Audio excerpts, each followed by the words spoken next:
everybody. What a beautiful night to be extremely awkward. To embarrass yourself. But also we're here to express ourselves in our weird, divine spark within. You know what I mean? You know what I mean? You know what I mean? You know what I mean? You know, folks, it's so good to be here. It's so good to be here because I'm just a ball of chaos and I need somewhere to put that sometimes. And this is a good square to put it in, you know what I mean? Otherwise my parents have to endure me longer than they should. I'm looking at you. Gosh, it's really good to be here. And, you know, like a lot of people in this room and like a lot of people who will choose to be, I'm on a spiritual journey. Ooh, that's a bit of a taint for the ego, isn't it, if I say that aloud? And, you know, part of the spiritual journey is trying a bit of everything. Trying a bit of everything. Meditation, tree hugging, pickling, you know. A bit of everything. And I can say, I've done a lot of pickling. And, you know, I tend to forget about the pickles and I shove them to the back. And my best friend can back me up on this. Yeah. Lots of pickles. Part of my spiritual journey has been not complicating it too much, you know? Pathologizing, you know, you got a bit of Freudian, you got a bit of Jung, you got a bit of transcendental meditation. But, you know, I've decided it's really simple. It's really simple. I'm a woman full of gremlins, goblins, and ghoulies. Do you see it in my eyes? I'm full of it.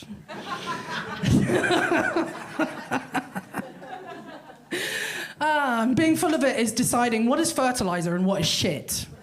You know? And, you know, some of my gremlins are... they're great. You know, I have one for everything. I've got one for substance abuse. I've got one for stealing. I've got one for tax evasion. That's another one. You know, they turn up at my door and I go, it was the goblin. Don't look at me. It was him. Who? Him. The little goblin in the corner. Anyway, that's a side thought. And one goblin that's really getting on my fucking nerves, you know, sorry, mind the swearing, is the goblin of love, everybody. The goblin of love. What a little terrorist, might I say. You know, and part of this manifestation of this goblin is falling in love with like 3 people a day. Do you know how much admin that is? Admin. Name. Do they like cats or dogs? What's their favorite color? You know, that shit, that's a lot. It's a lot to remember. It's a lot to feel.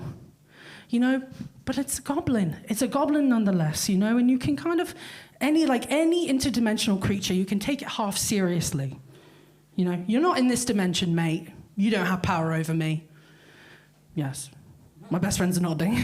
That's all I need. And, you know, a few years ago, I went through quite a difficult life experience. And I was diagnosed with tongue cancer about 7 years ago. And, you know, most people would go, oh, how terrible. Yes, it was terrible. But it was also fucking fantastic. Because the goblins were off on one. They were off on one. The people of the NHS are gorgeous. I had a crush on my surgeon, my surgeon, my Macmillan nurse. I had it going off. I got drugs.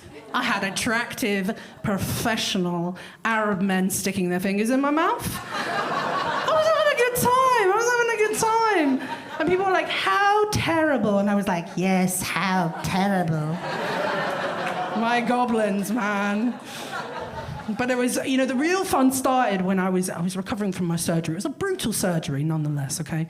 But, you know, I had my ketamine, I had my morphine drip, I had Zaid Awad as my caregiver. Beautiful man. A beautiful man. And whilst I was recovering from my surgery, I had to take, if anyone's had a major surgery, you have to take little walks around the ward to get your blood flowing, you know? Get your blood flowing, get the recovery going.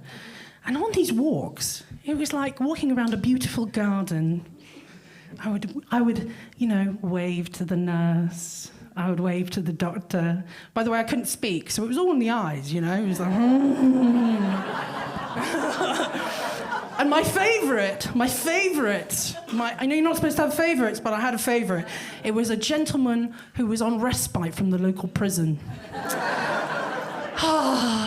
He was beautiful. And there's something about him, he was his shackles, you know, and also his uniformed guards. They were pretty. But on these walks, I started to notice a black cat following me around the ward, and I was like, "What are you doing, following me around?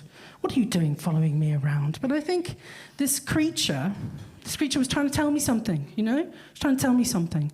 But they adjusted my doses of ketamine and morphine and it disappeared. God, I didn't get the wisdom before it disappeared. But I guess you could say, ladies and gentlemen, that the cat got my tongue.